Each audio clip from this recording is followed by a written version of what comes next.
Any power generates its opposition. It would seem that after the brutal suppression of protests in Russia and destruction of political opponents, the Kremlin has nothing to worry about. However, every failure at the front, every mistake leads to the fact that rumors of schism in Moscow are only getting stronger. Are these evil tongues, or are there really grounds to believe that the rumors to be true?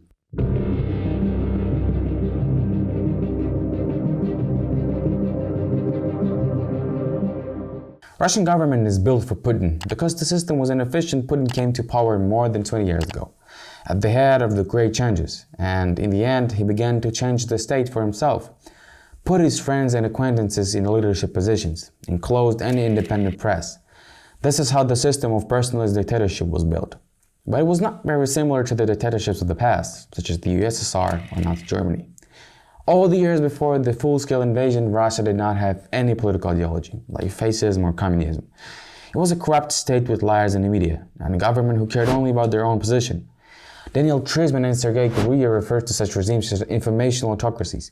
The purpose of such dictatorships is not to involve people in active political activity, but rather to remove them from politics and eliminate competitors.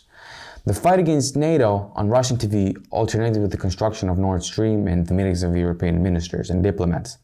And on February 24th, Putin announced a great goal to the people. But was the state ready for it? For a small victorious war? Yes, but for a long losing confrontation? Definitely not. The system failed during the war. Corruption, unscrupulousness, and lies, that was the Russian regime.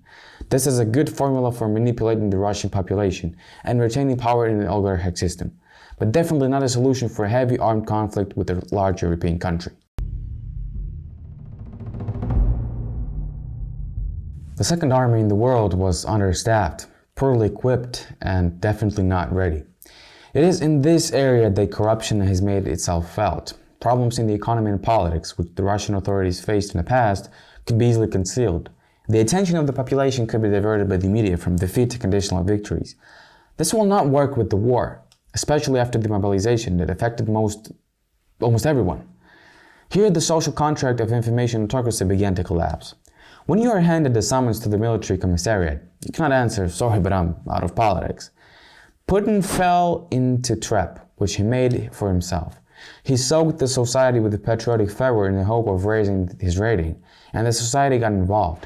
And now, until the guns in the West are silent, the people will not turn their attention away from the theater of the war.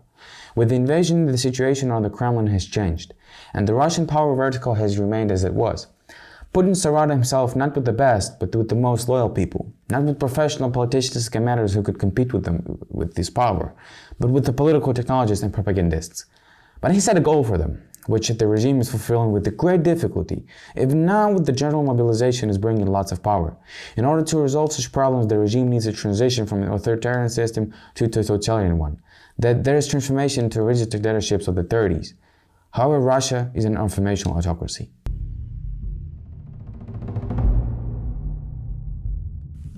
In the face of the defeats and difficulties, the opposition cannot but be born. But what will it be like? The entire opposition liberal elite was crushed, and the most massive group remained supporters of the war. Carrying out missile terror of Ukrainian cities, Putin is focused on their support. This is an entrepreneur Prigozhin, who is a trusted person of a president with his own army. Yes, a private army inside the state. This man traveled to the prisons of the country and in exchange for amnesty took prisoners to his ranks.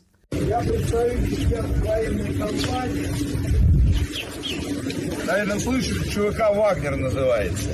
Первый грех – это дезертирство. Никто не дает заднюю.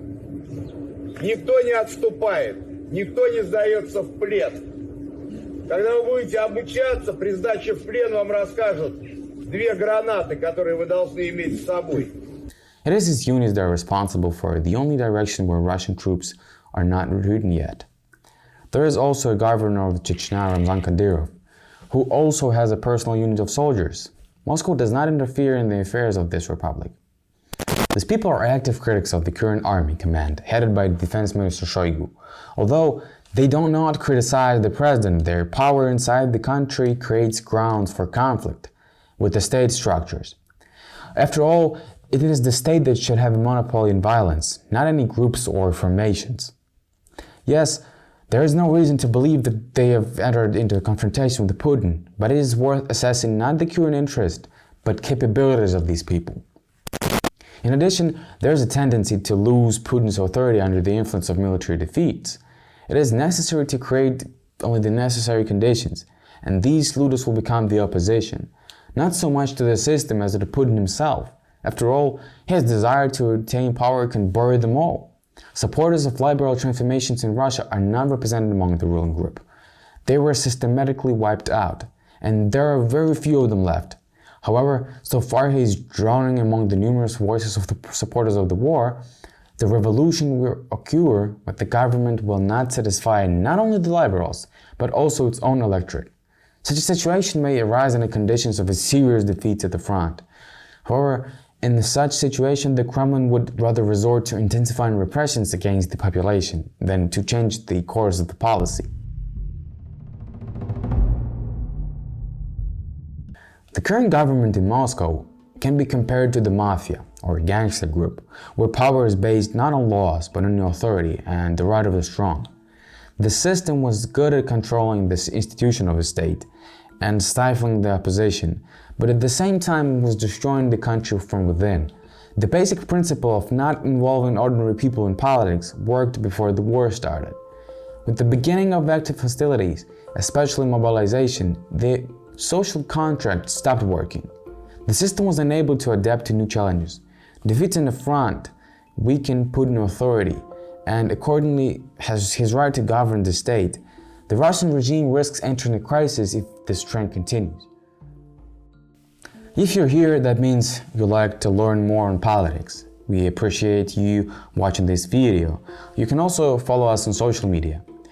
We stay strong and united in our mission, so support the Ukrainian armed forces. Slava Ukraini! Героям слава!